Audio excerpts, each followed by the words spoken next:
para ipakita ko sa inyo kung gaano kaganda itong ating retro camping light na to.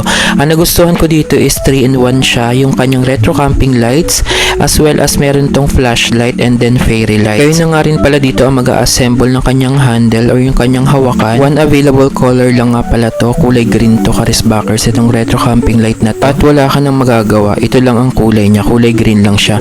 Pero wag kang mag-alala kasi maganda ang kulay nito, parang camouflage green to kapag nasa mga green siya, mga dahon. Maganda ang pagkakulay nito Karisbackers, wala na kayong ibang choice dito kasi ganito lang siya. Ito lang yung available color nito. At magugustuhan nyo dito is para siyang 90s vibes, para kayong ibabalik nito sa mga diunang panahon.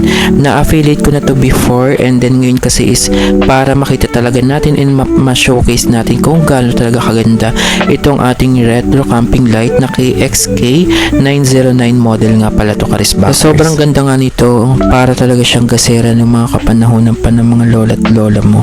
Ang ganda nito, para kang Romeo and Juliet dito Karisbackers. Tapos magugustuhan nyo na rin pala yung kanyang rotatable knob.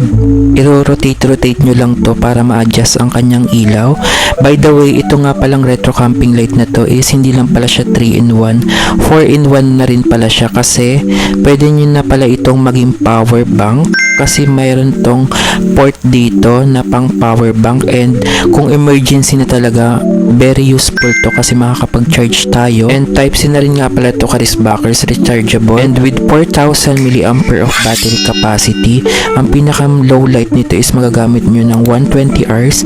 Ang pinakamalakas na ilaw magagamit nyo naman ng 4 hours. Bukod dyan, meron tong secret flashlight sa ilalim. Goods na lalo na for emergency. At kung naabutan ka naman ng masamang panahon sa pagkakamping mo sa mga bundok, huwag ka mag-alala kasi waterproof to with IP44 na siya, kaya hindi ka mag-worrying mabasa ito ng ulan.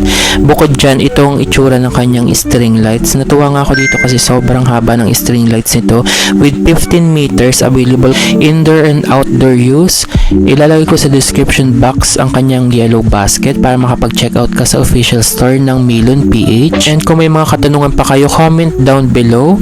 And don't forget to subscribe kung bago ka pa lang sa aking YouTube channel, and please click the notification below para lagi kang updated sa mga bago kong vlog. Ayun lang.